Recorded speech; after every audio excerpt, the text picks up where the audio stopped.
Yang paling utama itu sih sebenarnya yang perlu dilakukan itu intervensi pola hidup. Itu sebenarnya yang pertama dilakukan. Tetapi itu tadi ada kondisi-kondisi tertentu yang bisa membuat harus langsung mendapat obat atau boleh dengan intervensi pola hidup saja gitu. Jadi ada kondisi-kondisi tertentu. Hipertensi ini merupakan suatu penyakit yang itu sih yang harus kita tanamkan bahwa termasuk salah satu silent killer. Jadi kita tidak tahu apabila pasien yang tidak pernah kontrol atau tidak pernah berkunjung ke rumah sakit, kita tidak pernah tahu kita menderita hipertensi sampai kita komplikasinya muncul.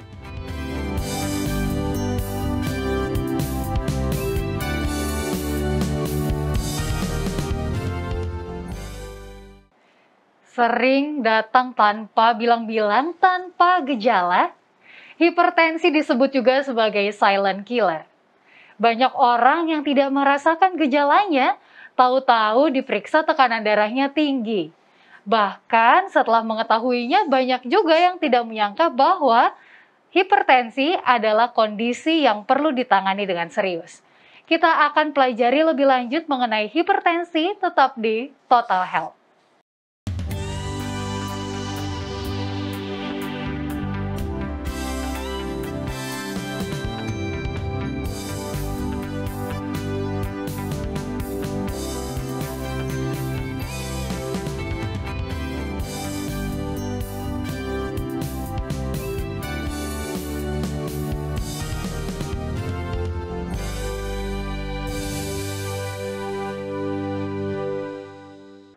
Shalom pemirsa Hope Channel Indonesia dimanapun Anda berada. Senang sekali rasanya kita bisa kembali berjumpa dalam program Total Health. Hidup sehat, pilihan Anda. Dan tentu saja di setiap episode kita akan membahas hal-hal yang menarik seputar kesehatan. Di episode kali ini kita akan membahas tentang hipertensi atau tekanan darah tinggi bersama dengan ahlinya. Dan tentu saja saya tidak sendiri. Ada Kak Deto di sini atau nama panjangnya Kak Daryl Togas ya, iya, tapi nama bekennya Deto. Benar. Sama kayak kondisi darah tinggi, nama bekennya hipertensi. Hipertensi. Padahal itu bahasa Inggrisnya bahasa sih Inggris, ya. Kak Daryl. Gimana Jeps? Kak Daryl ini kan tenaga medis ya, bidang kesehatan. Iya, boleh dikatakan juga. Sering nggak sih menjumpai orang-orang dengan kondisi hipertensi yang nggak merasakan gejala apa-apa, tapi pas Kak Deto tensi ternyata udah tinggi. Iya, pernah, sering banget jumpai juga yang asimptomatik ya, mereka tidak memiliki gejala, tapi ketika kebetulan saya perawat kan, ketika sebelum ke dokter biasa ke perawat dulu. Ketika ditensi, wah ternyata lumayan juga tingginya 150-an, 160. Tapi mereka merasa fine-fine aja katanya. Nah, seringkali mungkin seperti itulah yang dirasakan oleh teman-teman ya atau orang-orang mengenai hipertensi ini. Nah, untuk lebih jelasnya lagi, kita akan berdiskusi bersama dengan Dr. Jubilate Sigalingging. Beliau merupakan spesialis penyakit dalam dari Rumah Sakit Advent Medan. Halo Dok, apa kabar? Halo, shalom. Shalom dokter. Terima kasih sudah hadir di Total Health bersama kami di sini. Dan kita memang mau bahas tentang hipertensi. Cocok banget sama dokter ya, dari spesialis penyakit dalam. Dok, sebelum kita lebih lanjut nih, tadi Kak Deto juga udah sampaikan bahwa pasien-pasien yang tergolong hipertensi itu kalau tekanan darahnya 150, 160 ke atas. Tapi sebelumnya kita mau tahu dulu dok, hipertensi itu apa sih sebenarnya? Kemudian ini kondisi yang seberapa bahaya gitu? Ya, baik. Perkenalkan, nama saya Dr. Jubilate Victor Sigalingging, spesialis penyakit dalam. Saya salah satu dokter spesialis penyakit dalam di Rumah Sakit Advent Medan. Hari ini saya akan membawakan topik mengenai hipertensi, di mana hipertensi ini sering kita jumpai dalam kehidupan kita sehari-hari, baik mungkin saudara, mungkin tetangga, kenalan, atau mungkin bahkan kita sendiri. Jadi sebenarnya hipertensi ini merupakan dia suatu manifestasi, kalau secara kedokterannya dibilang itu merupakan manifestasi dari gangguan keseimbangan hemodinamik sistem kardiovaskular, di mana patofisiologinya atau penyebab penyakitnya itu ada banyak. Jadi bukan hanya masalah kardiovaskular atau jantung saja, bisa dari ginjal, bisa dari saraf otonom dan lain sebagainya yang nanti kita bahas di sini. Jadi hipertensi ini memang sering, seperti yang dibilang di awal tadi, adalah merupakan suatu penyakit yang silent killer. Kita tidak tahu, rupanya sering keluhan nyeri-nyeri kepala kita anggap biasa, terkadang itu rupanya tensi naik atau bahkan nggak ada gejala. Cuman tiba-tiba sewaktu tensi tekanan darahnya tinggi begitu. Jadi bagaimana hipertensi ini harus memang ditangani dengan baik, berkelanjutan, dan harus bisa dikontrol. Nah, karena kalau hipertensi ini tidak dikontrol dengan baik, dia efeknya kemana-mana. Dia bahkan bisa membahayakan untuk di kemudian hari. Jadi untuk itu saya rasa topik hipertensi ini kita harus lebih tahu lagi, setidaknya mengenali tanda-tanda dan bahayanya apabila kita sudah tahu hipertensi tapi tidak kita tangani dengan baik.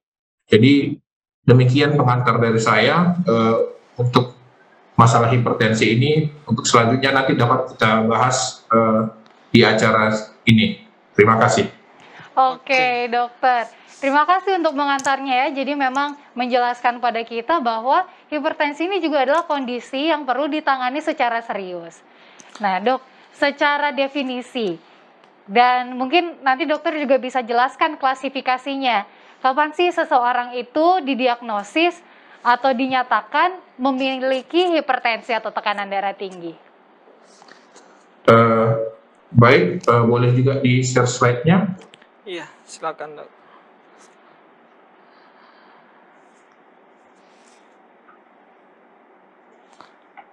Nah, di sini dapat kita lihat bahwa sebenarnya diagnosis daripada hipertensi itu ini dari konsensus dari bukan hanya di Indonesia saja, juga dari perkumpulan nefrologi, hipertensi dan jantung di seluruh dunia. Disebab kita bisa menegakkan diagnosis hipertensi itu apabila tekanan darah itu di atas daripada 140 mm Hg. Ini untuk sistolnya, TDS itu adalah tekanan darah sistol. Kemudian dan bila atau sama dengan tekanan darah diastoliknya di bawah sama dengan 90. Dan pengukuran ini dilakukan di klinik atau fasilitas pelayanan kesehatan. Nah, jadi apabila dalam satu kali pemeriksaan ditegakkan ada tekanan darah sistol di bawah di atas sama dengan 140 ataupun tekanan darah diastol di atas sama dengan 90 mm Hg, kita bisa langsung menyatakan ini hipertensi atau kita bisa menduga-duga. Nah, kenapa kita bilang bisa menduga-duga? Karena yang pertama, pemeriksaan hipertensi ini syaratnya itu apabila tekanan darah sistol dan di atas 140 dan tekanan darah diastol di atas 90 ini dilakukan pada dua waktu yang berbeda. Nah, jadi tidak sekali kita cek tinggi langsung kita bilang oh ini hipertensi, belum tentu. Mungkin ada kondisi-kondisi tertentu yang membuat itu naik. Jadi itu tadi, apabila diagnosis hipertensi itu kita tegakkan seperti yang tadi dan dilakukan dalam dua kali pemeriksaan yang berbeda. Jadi kemudian seperti yang kita lihat di bawah tadi, tapi apabila tekanan darahnya itu tinggi sekali, nanti kita dapat lihat nanti hipertensi derajat 3 misalnya dia 180, atau misalnya tekanan darah tinggi, ada kerusakan target organ seperti misalnya penglihatan kabur, atau mungkin ada gangguan ginjal, atau mungkin sudah mulai ada mengarah ke kerusakan kardiovaskular, maka kita dapat nyatakan dalam sekali pemeriksaan bahwa ini pasien ini hipertensi. Jadi itu tadi, ada kondisi-kondisi tertentu yang membuat kita ini hipertensi, atau ada yang membuat ini apakah perlu kita evaluasi lagi begitu. Jadi itu tadi, jadi bisa dibilang gampang-gampang susah kita menegakkannya, tapi dengan pemeriksaan saja dan dua kali waktu yang berbeda sih, dengan syarat yang di atas kita dapat menyebutkan bahwa pasien tersebut menderita hipertensi. Ya, baru kemudian itu tadi kita cara definisi dan menegakkannya. Dan ada klasifikasi tekanan darah. Nah, jadi ini sebenarnya banyak klasifikasi tekanan darah ini yang tergantung daripada guideline masing-masing negara. Ada dari GNC7, ada dari ESH, ada dari Eropa. Nah, ini kebetulan saya ambil daripada konsensus penata laksanaan hipertensi di Indonesia tahun 2019. Dapat dilihat di slide ini bahwa klasifikasi tekanan darah itu dapat dibagi beberapa, di mana itu yang kita sebut dengan hipertensi itu ada derajat 1, derajat 2, derajat 3, dan hipertensi sistolik terisolasi. Nah, yang awal ini optimal ini adalah tekanan darah normal sampai yang tekanan darah 139. Nah, ini tadi yang kita sebutkan hipertensi derajat 1, di mana tadi kan definisinya di awal tadi kan disebutkan bahwa bila tekanan darah sistol di atas sama dengan 140. Nah, jadi inilah disebut dia hipertensi derajat 1. Kalau tekanan darah itu di antara 140 sampai 159, atau tekanan darah diastolnya di antara 90 sampai 99, itu kita sebut hipertensi derajat 1. Apabila tekanan darahnya di atas 160 sampai 179, tekanan darah diastol, dan tekanan darah diastolnya di atas 100 sampai 109, kita sebut hipertensi derajat 2. Dan apabila tekanan darah sistoliknya di atas sama dengan 180, dan atau tekanan darah diastolnya di atas sama dengan 110, kita sebut hipertensi derajat 3. Nah, jadi di atas 140 kita sudah sebut hipertensi, tapi ada pembagian-pembagian lagi. Nah, ini mengacu dari kesepakatan daripada perkumpulan ahli hipertensi sedunia, dan untuk melihat seberapa berat dan seberapa cepat kita harus menangani daripada hipertensi tersebut. Di mana hipertensi derajat 3 ini, apalagi hipertensi krisis, kalau secara konsensus dibilang, kita bagi lagi nanti dia dengan urgensi dan emergensi. Nah, itulah dia klasifikasi dan tekanan darah. Kemudian ada juga ini hipertensi sistolik terisolasi. Ini maksudnya adalah dia tekanan darah sistolik. Tekanan darah sistoliknya itu dia di atas sama dengan 140. Tetapi tekanan darah diastoliknya dia di bawah 90. Ah, jadi bisa aja begitu. Jadi dia tekanan darah sistol misalnya diperiksa berapa tekanan darahnya 150/80, bisa aja. Tapi itu kita sebut hipertensi sistolik terisolasi. Jadi dia sistolnya saja yang naik, tapi diastolnya dia dalam batas normal. Kalau seperti yang kita ketahui pada umumnya sistolnya naik, diastolnya pun naik, tapi bisa juga sistolnya naik, diastolnya dalam batas normal. Itu dia termasuk klasifikasi. Jadi kita bisa lihat gambaran mengenai hipertensi ini dari definisinya dan juga untuk klasifikasi tekanan darahnya. Kira-kira ada keterangan lain yang perlu dijelaskan? Terima kasih sekali dok. Kami di sini juga sudah melihat bagaimana definisi dan juga klasifikasi dari tekanan darah ini ya. Nah teman-teman di rumah juga bisa melihat nih tadi apakah saya termasuk di klasifikasi mana nih, di optimal, normal, atau derajat 1, 2, 3 dan seterusnya. Tapi nih kita penasaran sebenarnya apa sih penyebab utama dari hipertensi ini atau tekanan darah tinggi ini. Kita akan bahas setelah yang satu ini.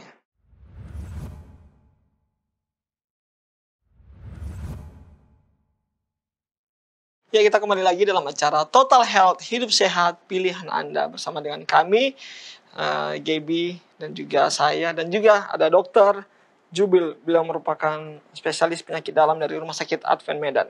Nah, langsung aja nih dok. Jadi sebenarnya etiologi ataupun penyebab dari hipertensi sebenarnya itu apa sih dok? Oke, baik. Saya lanjutkan slide saya. Etiologi daripada hipertensi itu sebenarnya ada banyak, cuman yang paling sering disebutkan bahwa penyebabnya itu ada yang tidak diketahui dan ada yang diketahui. Kalau apabila penyebabnya tidak diketahui, dan itu sering yang paling banyak, itu disebut dengan hipertensi primer. Kemudian apabila penyebabnya diketahui, itu nanti disebut dengan hipertensi sekunder. Jadi ada disebut memang jarang masyarakat tahunya atau pasien itu tahunya hanya hipertensi. Tapi secara etiologi apabila penyebabnya apabila kita tidak tahu penyebabnya, maka kita sebut yang hipertensi primer. Dan ini yang paling banyak sebenarnya ditemukan di dalam kehidupan sehari-hari. 90% dari penyakit hipertensi itu, penderita hipertensi itu penyebabnya tidak diketahui. Dan hanya 10% saja yang penyebabnya diketahui. Nah, apa-apa penyebab dari penyakit hipertensi ini? Biasanya yang pertama, apabila dari penyakit sering disebut dengan karena penyakit ginjal. Penyakit ginjal bisa menyebabkan hipertensi. Ada nama penyakit sindrom Cushing, baru penyakit tiroid, pheochromocytoma, aldosteronisme primer. Kemudian obat-obatan. Obat-obatan juga bisa dapat menyebabkan daripada hipertensi ini, penyebab kenaikan dari tekanan darah, seperti prednison, triamcinolone, dan estrogen atau hormon kontrasepsi oral.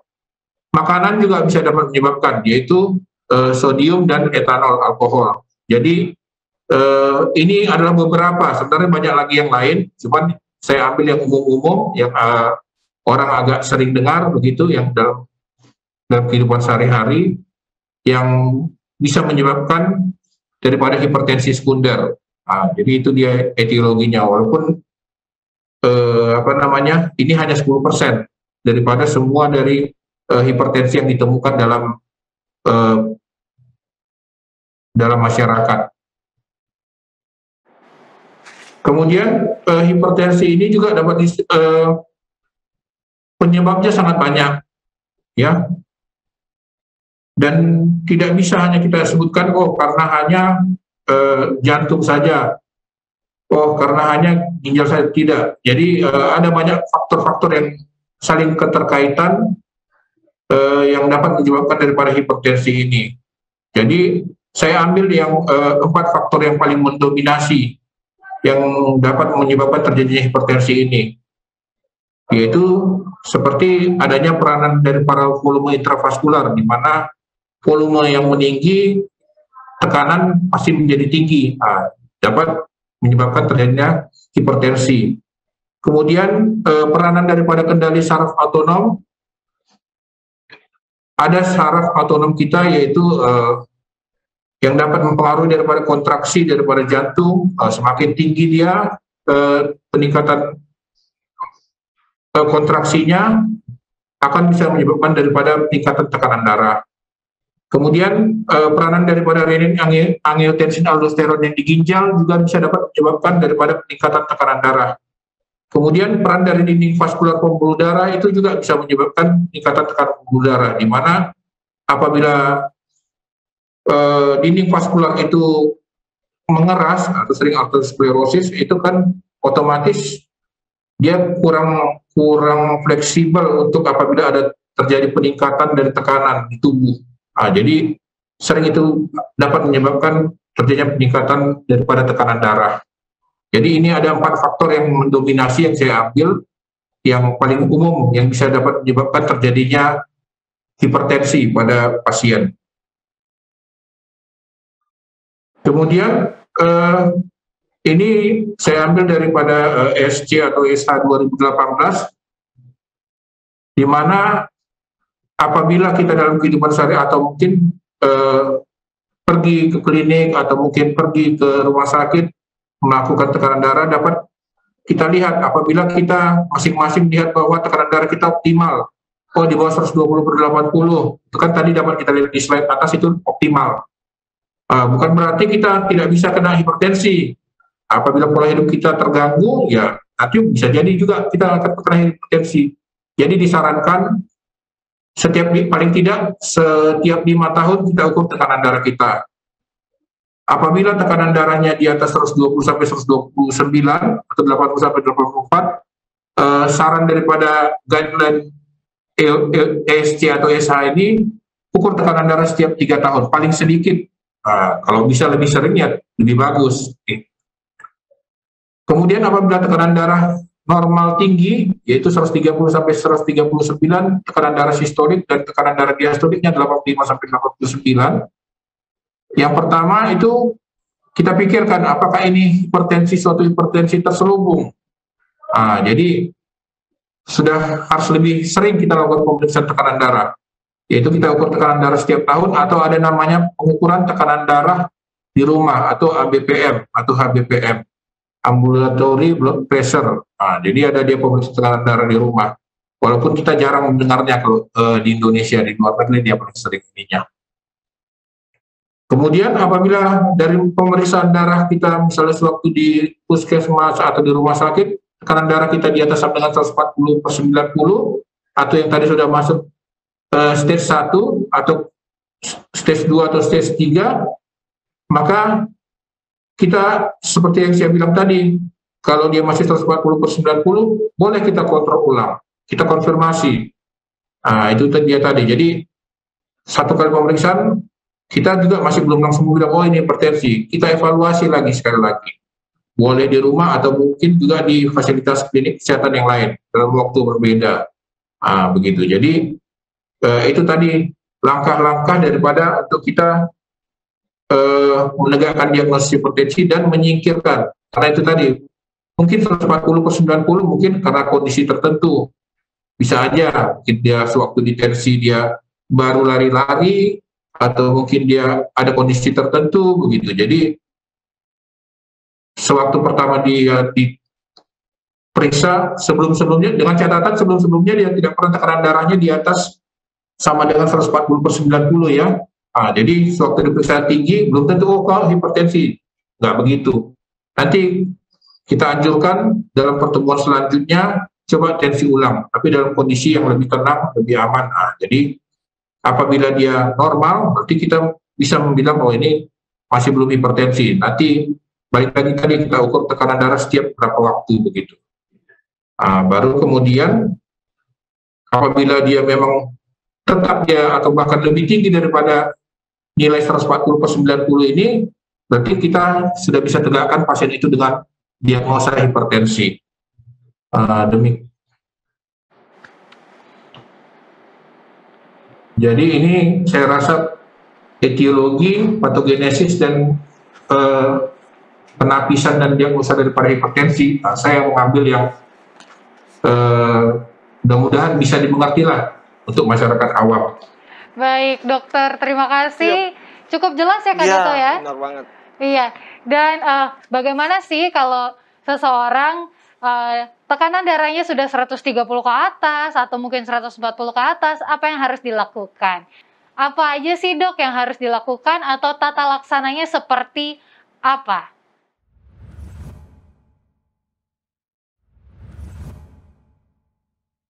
Bagaimana sih kalau seseorang tekanan darahnya sudah 130 ke atas atau mungkin 140 ke atas, apa yang harus dilakukan? Apa aja sih dok yang harus dilakukan atau tata laksananya seperti apa?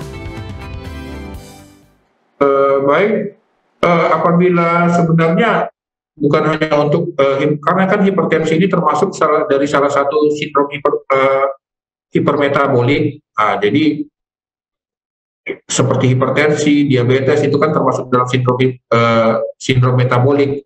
Jadi apabila kita temukan tadi pemeriksaan darah dia tekanan darah dia 140/90, yang paling utama itu sih sebenarnya yang perlu dilakukan itu intervensi pola hidup. Itu sebenarnya yang pertama dilakukan.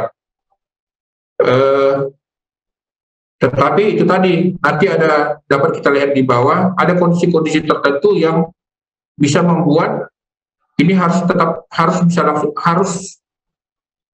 langsung mendapat obat atau boleh dengan intervensi pola hidup saja gitu. Jadi ada kondisi-kondisi tertentu. Tapi apapun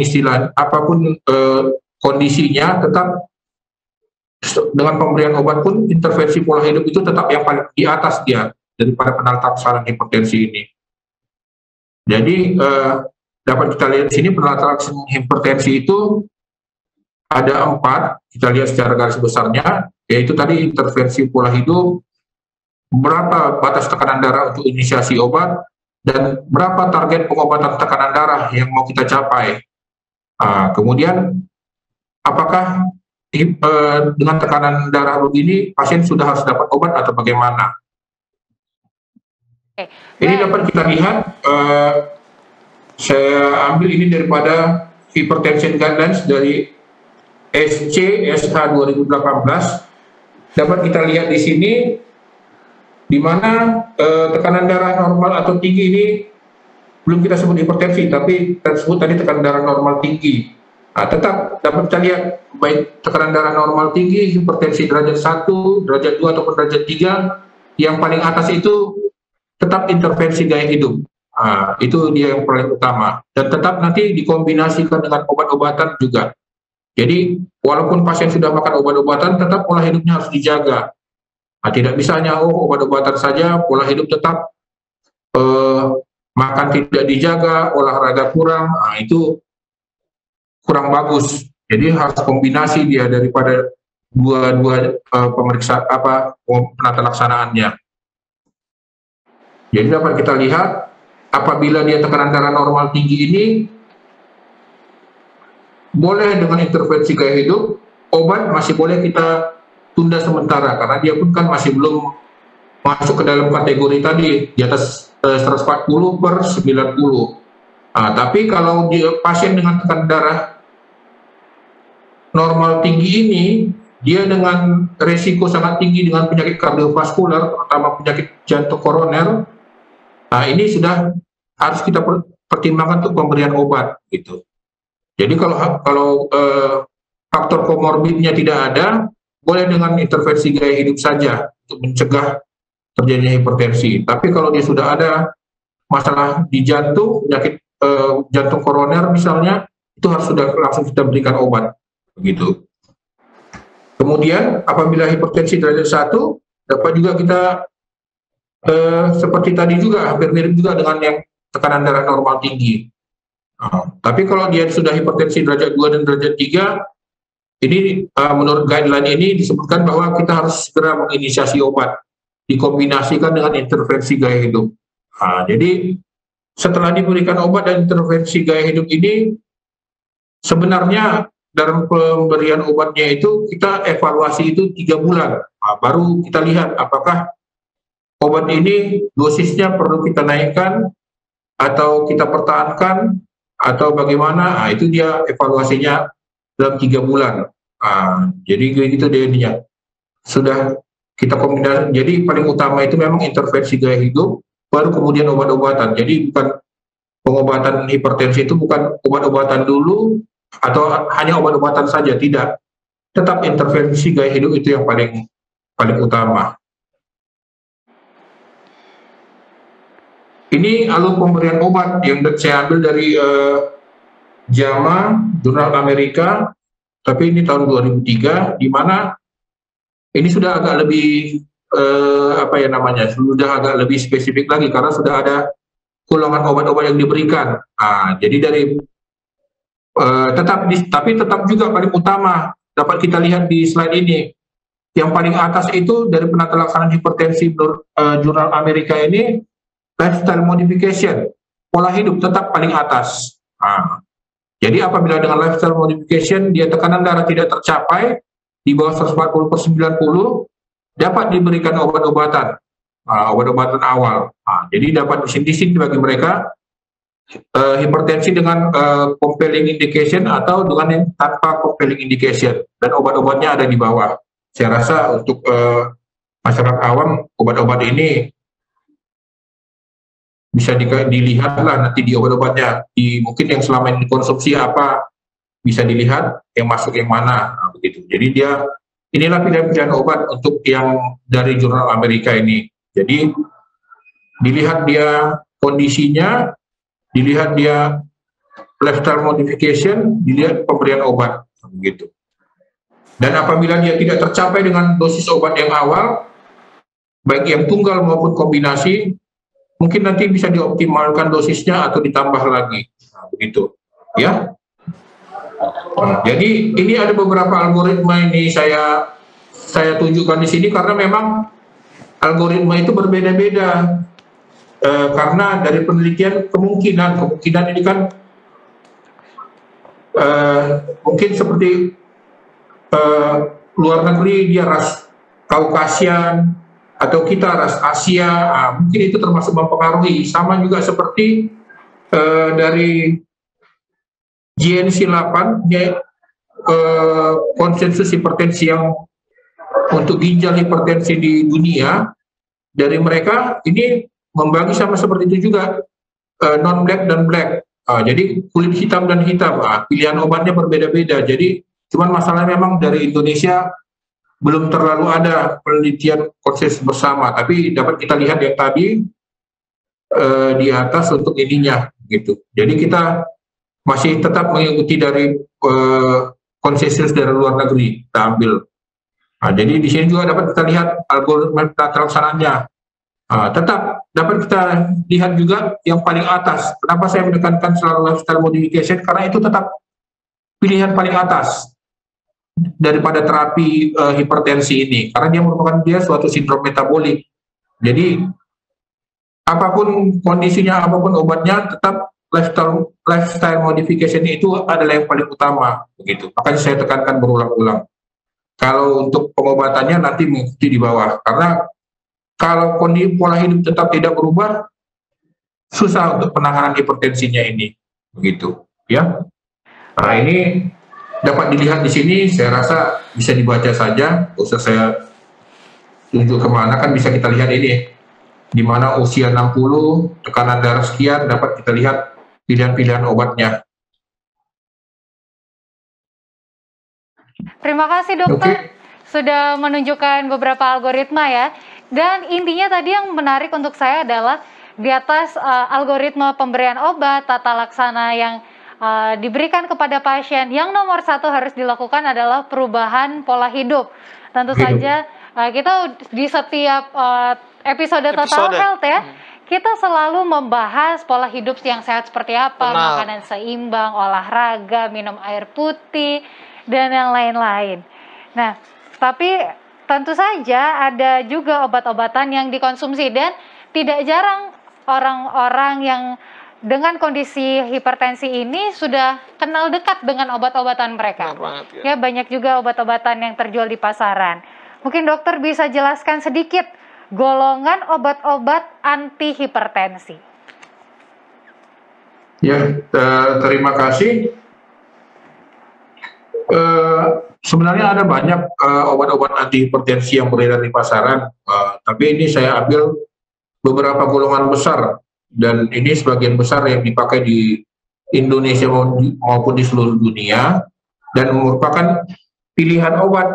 Apabila kita lihat tadi pun di slide di atas, golongan-golongan obat ini yang dipakai, baik dari GNC7, baik dari ESH, maupun dari yang dari Indonesia punya. Jadi inilah golongan-golongan obat yang kita lihat, di mana pembagian kelasnya ini yang pertama itu diuretik. Diuretik ini ada beberapa, yaitu sama seperti ada terbagi 3. Kalau yang sering kita mungkin pasien mungkin sering dapat, biasa furosemid. Furosemid ini termasuk golongan diuretik. Jadi dia itu yang paling sering digunakan. Kalau yang sudah hipertensi dengan ada masalah jantung, gagal jantung, biasanya itu sering dikombinasikan dengan spironolakton. Spironolakton itu juga termasuk diuretik yang golongan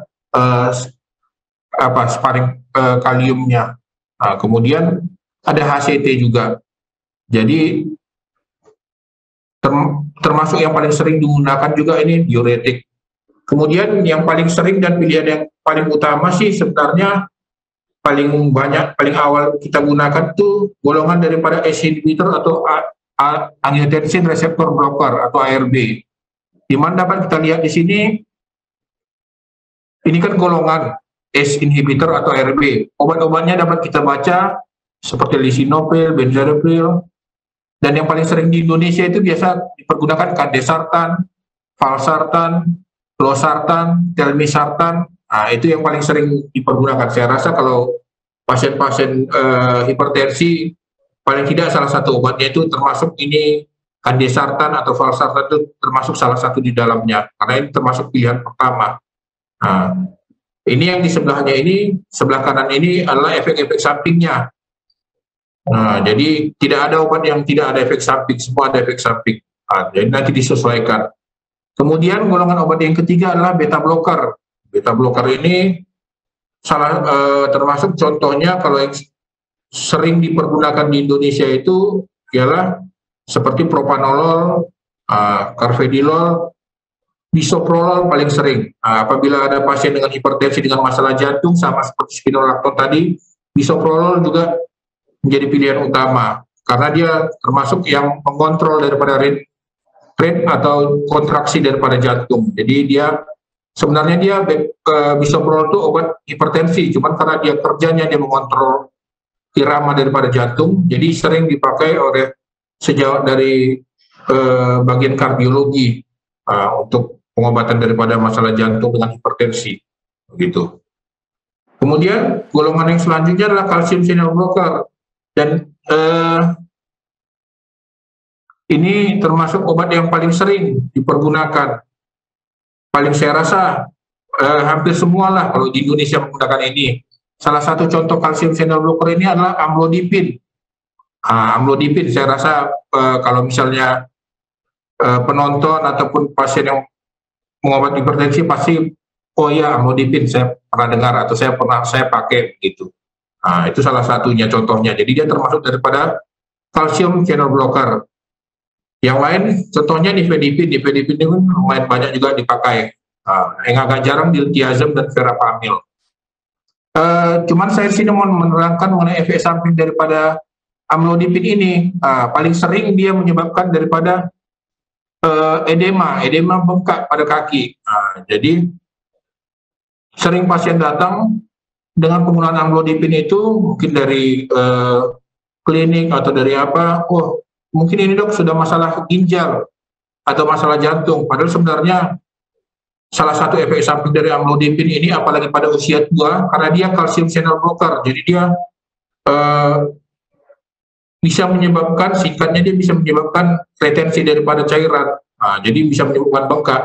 Jadi sebenarnya kalau sudah begini, apabila kita periksa fungsi ginjal dengan kita ronsen dia jantung dan EKG-nya bagus, sebenarnya sih mengatasinya dengan kita switch obatnya.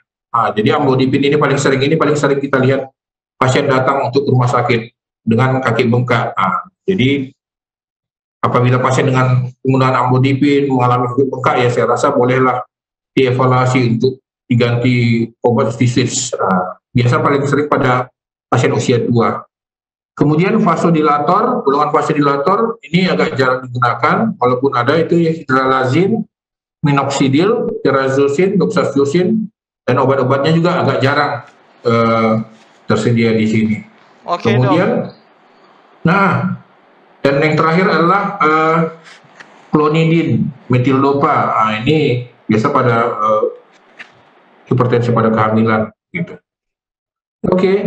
Itu saya rasa golongan obatnya, walaupun masih ada yang lain, tapi ini yang paling sering dipergunakan. Gitu. Iya, tapi tetap harus ke dokter ya untuk menerima resep obat ya, harus diperiksa dulu ya dok ya. Jangan kita sembarang untuk mengkonsumsi obat juga kan ya dok. Iya, karena begini sering kan kayak seperti kita bilang tadi, ya sering pasien itu nggak sadar dia sudah hipertensi. Benar. Jadi seperti dibilang tadi, hipertensi itu silent killer. Jadi pasien datang itu sama dengan pasien diabetes, pasien datang itu sudah ada keluhan-keluhan. Iya.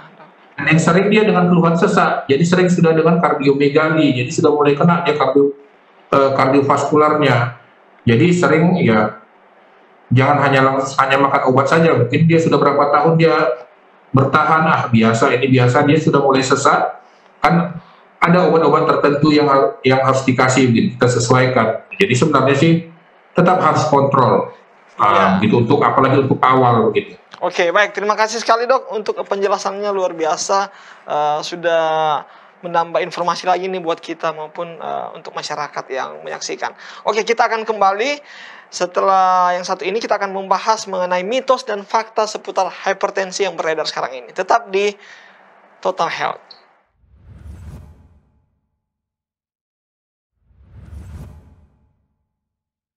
Masih di Total Health, hidup sehat, pilihan Anda.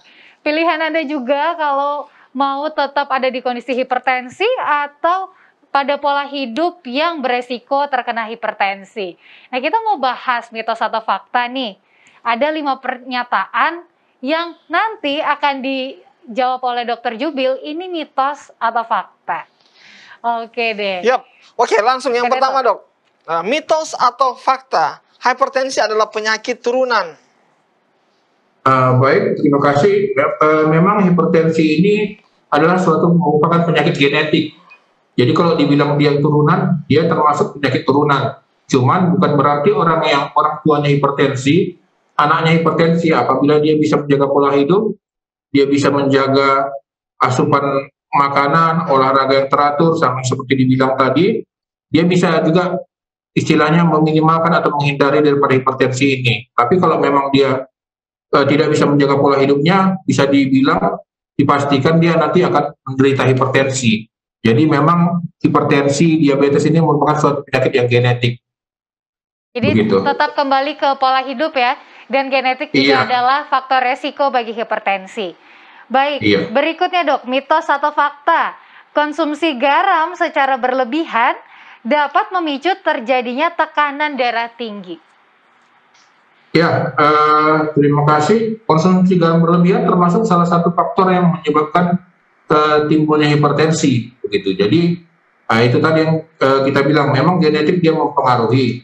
Tapi kalau dia bisa menjaga pola hidup dengan diet rendah garam, olahraga teratur, itu bisa menghindarkan daripada hipertensi. Tapi orang yang di keluarga tidak ada hipertensi juga, dia bisa dengan konsumsi garam berlebihan ini bisa menyebabkan timbulnya hipertensi, karena dia yang pertama dia mempengaruhi daripada pembuluh darah, kemudian dia juga dapat menyebabkan retensi cairan. Garam itu kan sifatnya dia menahan cairan, jadi cairan ditahan, otomatis tekanan dalam pembuluh darah itu akan meningkat gitu, dan lama-lama akan membuat daripada tekanan darah tinggi itu akan menetap dan akan kita bisa jadi menderita hipertensi. Jadi itu termasuk salah satu faktor. Oke, lanjut dok. Mitos atau fakta, sering sakit kepala merupakan salah satu gejala dari hipertensi? Ini saya rasa termasuk fakta juga, karena kan biasanya yang namanya hipertensi itu kan dia tekanan darah terjadinya vasokonstriksi daripada pembuluh darah. Jadi termasuk salah satu gejala daripada hipertensi nyeri kepala ini. Jadi sering orang itu dengan keluhan nyeri kepala datang berulang-ulang, ternyata sama seperti tadi abang bilang tadi, bahwa datang ke perawat di tensi rupanya tinggi, begitu. Telinga berdengung juga termasuk salah satu, bisa kita bilang simptom lah, gejala gitu. Baik. Walaupun dia bukan berarti nyeri kepala hipertensi, tapi dia termasuk salah satu gejala yang sering kita temui. Iya, walaupun malah kebanyakan asimptomatik ya, atau nggak ada gejala. Tapi kalau sudah mulai sering sakit kepala, wah itu udah boleh juga dicek tensinya. Iya. Berikutnya dok, mitos atau fakta. Ini bagi pasien hipertensi ya, ketika tekanan darah sudah pada rentang normal, maka dapat berhenti minum obat. Hipertensi ini merupakan suatu penyakit yang tidak bisa disembuhkan. Itu dia yang perlu kita ini kan. Tapi banyak masyarakat tidak bisa menerimanya begitu. Hipertensi, diabetes itu penyakit yang tidak bisa disembuhkan, tetapi dia bisa kita kontrol. Jadi dari situ kita bergerak bahwa orang yang menderita hipertensi itu, walaupun tekanan darahnya normal, itu dia tetap harus mengkonsumsi obat anti hipertensi. Walaupun dalam perjalanannya begini, mungkin dia di awal tensi dengan 180, dia menggunakan kombinasi 2 obat. Setelah penggunaan obat selama beberapa bulan atau beberapa tahun, itu obat diturunkan dosisnya, atau mungkin dikurangi sampai dengan dia, tapi diiringi dengan pola hidup seperti yang saya bilang tadi di atas. Begitu dia bisa tercapai tekanan darah yang kita tekanan darah yang kita inginkan, itu dosis obat bisa kita turunkan perlahan-lahan sampai nanti dosis minimal yang tetap harus dikonsumsi. Jadi sebenarnya harusnya pasien yang hipertensi itu tetap harus minum obat hipertensi seumur hidup, walaupun dengan dosis yang minimal begitu. Jadi jangan dilepas obat tensinya begitu. Oke dok, yang terakhir, mitos atau fakta, suplemen seperti kalium, kalsium, dan magnesium dapat membantu untuk menurunkan akan tekanan darah tinggi? Terima kasih. Memang kalau secara penelitian kan suplemen kalium, kalsium maupun magnesium ini bisa mempengaruhi daripada pembuluh darah sehingga bisa dapat menyebabkan penurunan tekanan darah. Sama seperti kalium yang tinggi bisa akan menurunkan tekanan darah, magnesium juga bisa menurunkan tekanan darah. Memang betul suplemen ini bisa membantu menurunkan, tapi sampai sekarang ini bukan suatu pilihan obat begitu. Bukan dengan suplemen ini obat ini, bukan, tapi dia bisa mempengaruhi begitu. Jadi betul memang tinggi kalium bisa karena dia ada nanti secara patofisiologinya begitu, ada dia natrium kalium channel, jadi bisa mempengaruhi, tapi dia bukan dapat digunakan sebagai obat begitu. Terima kasih dokter, konfirmasinya mitos atau fakta kita udah semakin jelas ya. Dan semoga tidak ada lagi mitos-mitos yang dipercaya oleh masyarakat. Benar semuanya banget, fakta. Nah, sayang sekali ya episode kita kali ini terbatas waktu juga. Kalau bisa lama ya berjam-jam, kita mau bahas berjam-jam. Dokter, bolehkah kali ini dokter kasih kesimpulan dan juga mungkin kasih resolusi ya? Tadi kita sudah bahas masalahnya apa, tata laksananya seperti apa. Mungkin dokter bisa jelaskan sedikit. Targetnya apa sih dok bagi pasien hipertensi yang sudah mengikuti terapi? Baik, terima kasih. Perlu saya sampaikan juga untuk mengenai yang pertama target tekanan darah ini. Slide-nya bisa di ini. Di sini dapat dilihat ini adalah target-target tekanan darah yang disepakati dari beberapa guideline. Jadi di sini dapat kita lihat bukan hanya satu panduan saja, ada beberapa dari hipertensi guideline, dari GNC7, dari ESH, dari ADA, KDIGO, NICE. Ini adalah kumpulan daripada ahli hipertensi di seluruh dunia. Dan di sini juga panduannya berbeda-beda.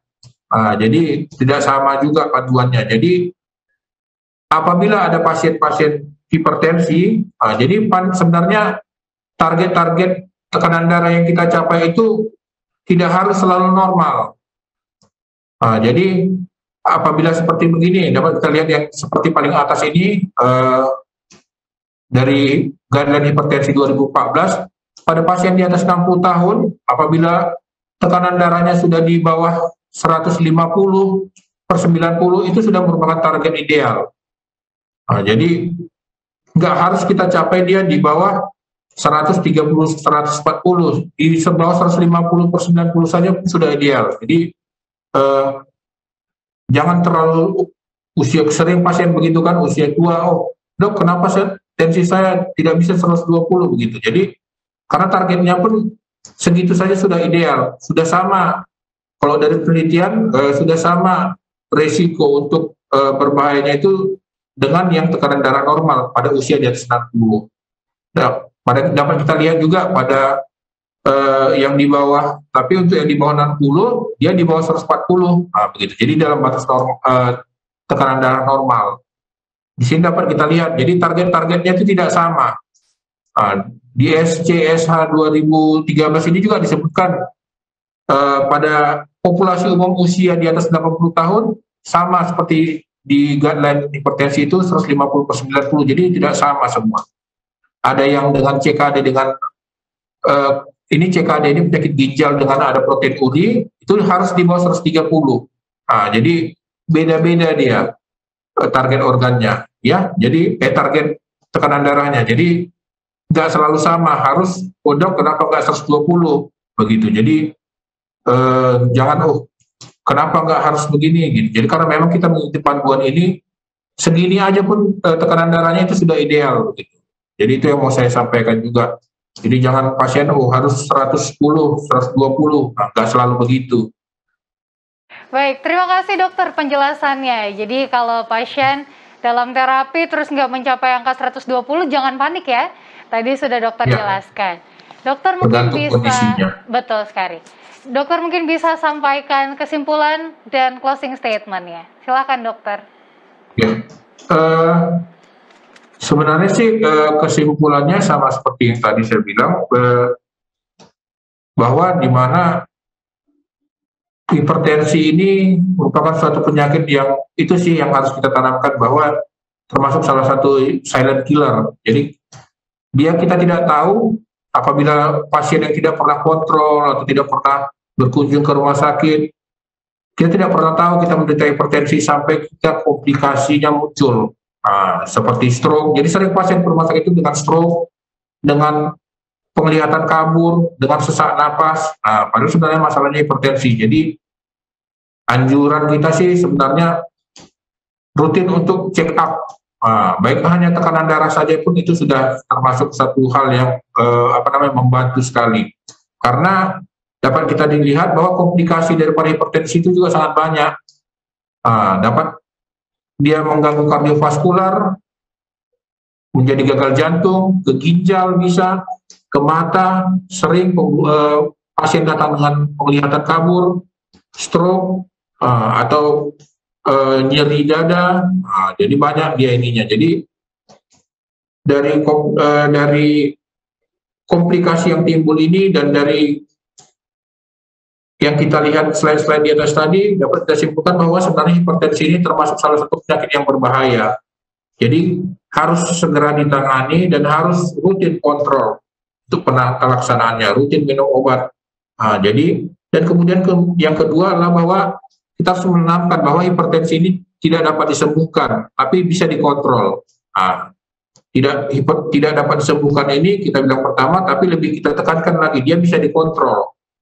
Bukan berarti tidak bisa disembuhkan, dia jadi berbahaya bagaimana, tapi bisa kita kontrol dengan obat-obat dan pola hidup. Jadi itu yang mau saya sampaikan, bahwa pasien yang sudah hipertensi jangan menjadi panik, jangan menjadi bagaimana, kenapa dok pasien datang, kenapa dok harus minum obat seumur hidup. Memang begitulah panduannya, karena sampai sekarang belum ada obat yang bisa menyembuhkan hipertensi. Yang bisa adalah obat yang bisa mengontrol daripada hipertensi. Jadi itu yang bisa saya sampaikan. Jadi saya rasa dengan adanya acara ini, masyarakat sudah semakin mengerti dan semakin lebih memahami, dan saya rasa harus lebih waspada lah untuk masalah hipertensi ini. Terima kasih. Terima kasih sekali dokter untuk penjelasannya, menambah informasi juga kita, semakin juga memotivasi kita untuk tetap selalu melaksanakan akan pola hidup sehat ya. Betul dimanapun sekali. kita berada. Sekiranya Tuhan dapat memberkati dokter dalam tugas dan pelayanannya. Terima kasih dok. Dan terima kasih juga untuk pemirsa di rumah yang sudah setia menonton Hope Channel. Mungkin nggak di rumah ya, dimanapun berada yang sudah setia mengikuti episode-episode Total Health. Jangan lupa untuk bagikan juga kepada saudara-saudara Anda, teman-teman Anda, karena informasi ini sangat penting. Jangan sampai kemakan hoax ya. Benar banget. Dan jangan lupa saksikan episode Total Health berikutnya. Total Health, hidup sehat, pilihan Anda.